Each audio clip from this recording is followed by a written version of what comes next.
श्रीगजेन्द्र उवाच। ॐ नमो भगवते तस्मै यत एतच्चिदात्मकं पुरुषायादिबीजाय परेशायाभिधीमहि यस्मिन्निदं यतश्चेदं येनेदं य इदं स्वयं योऽस्मात् परस्माच्च परस्तं प्रपद्ये स्वयंभुवम् यस्वात्मनीदं निजमाययार्पितं क्वचिद्विभातं क्वच तत्तिरोहितम् अविद्ददृक्साक्षि उभयं तदीक्षते स आत्ममूलो वतु मां परात्परः कालेन पञ्चत्वमित्तेषु कृत्स्नशो लोकेषु पालेषु च सर्वहेतुषु तमस्तदासीद् गहनं गभीरं यस्तस्य पारे विविराजते विभुः न यस्य देवा ऋषयः पदं विदुर्जन्तुः पुनः कोरति गन्तुमीरितुं यथा नटस्याकृतिभिर्विचेष्टतो दुरत्ययानुक्रमणः समावतो दिदृक्षवो यस्य पदं सुमङ्गलं विमुक्तसङ्गा मुनयः सुसाधवः चरन्त्यलोकव्रतमव्रणं वने भूतात्मभूता सुहृदः समे गतिः न विद्यते यस्य जन्म कर्म वा न नामरूपे गुणदोष एव वा तथापि लोकाप्ययसम्भवायया स्वमायया तान्यनुकालमृच्छति तस्मै नमः परेशाय ब्रह्मणेऽनन्तशक्तये अरूपायोरुरूपाय नमः आश्चर्यकर्मणे नमः आत्मप्रदीपाय साक्षिणे परमात्मने नमो गिरां विधूराय मनसश्चेतसामपि सत्त्वेन प्रतिलभ्याय नैष्कर्म्येन विपश्चित नमः कैवल्यनाथाय निर्वाणसुखसंविदे नमः शान्ताय घोराय मूढाय गुणधर्मिणे निर्विशेषाय साम्याय नमो ज्ञानघनाय च क्षेत्रज्ञाय नमस्तुभ्यं सर्वाध्यक्षाय साक्षिणे पुरुषायात्ममूलाय मूलप्रकृतये नमः सर्वेन्द्रियगुणद्रष्ट्रे सर्वप्रत्ययहेतवे असताच्छाय योक्ताय सदा भाषाय ते नमः नमो नमस्ते किलकारणाय निष्कारणायाद्भुतकारणाय सर्वागमाम्नाय महार्णवाय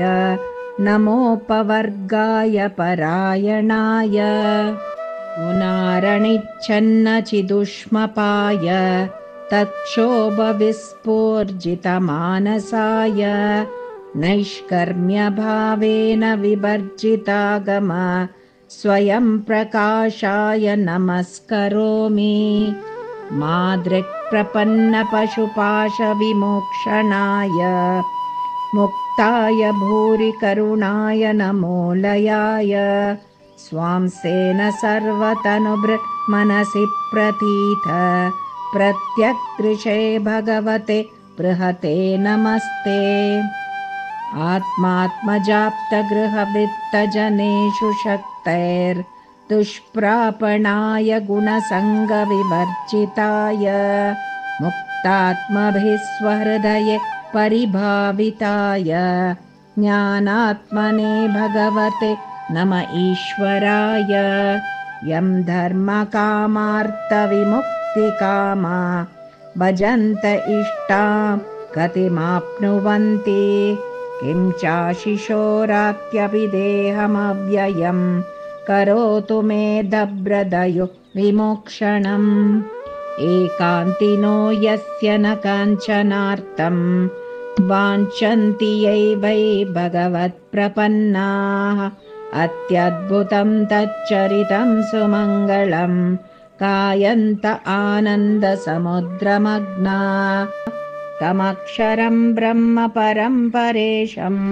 अव्यक्तमाध्यात्मिकयोगगम्यम् अतीन्द्रियं सूक्ष्ममिवातिदूरम् अनन्तमाद्यं परिपूर्णमीडे यस्य ब्रह्मादयो देवा वेदालोकाश्चराचरा नामरूपविभेदेन फल्गव्याचकलया कृता यथार्चिषोऽग्नेर्सवितुर्गभस्तयो निर्यान्ति संयान्ति असकृत्स्वरोचिषः तथा यतोऽयं गुणसम्प्रवाहो बुद्धिर्मनः कानि शरीरसर्गा स वै न देवासुरमर्त्यतीर्यन् न स्त्री न सन्दो न पुमान् न जन्तुः नायं गुणः कर्म न सन्न चासन् निषेधशेषो जयतादशेषः जिजीविषेणाहमिहामुया किम् अन्तर्बहिश्चावृतयेभ्य इच्छामि कालेन न यस्य विप्लवस्तस्यात्मलोकावरणस्य मोक्षम्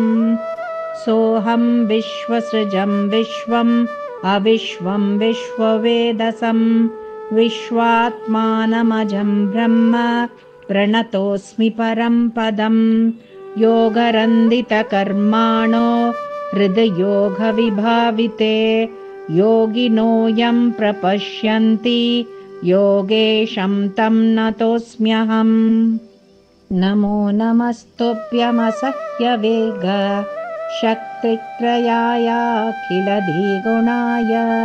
प्रपन्नपालाय दुरन्तशक्तये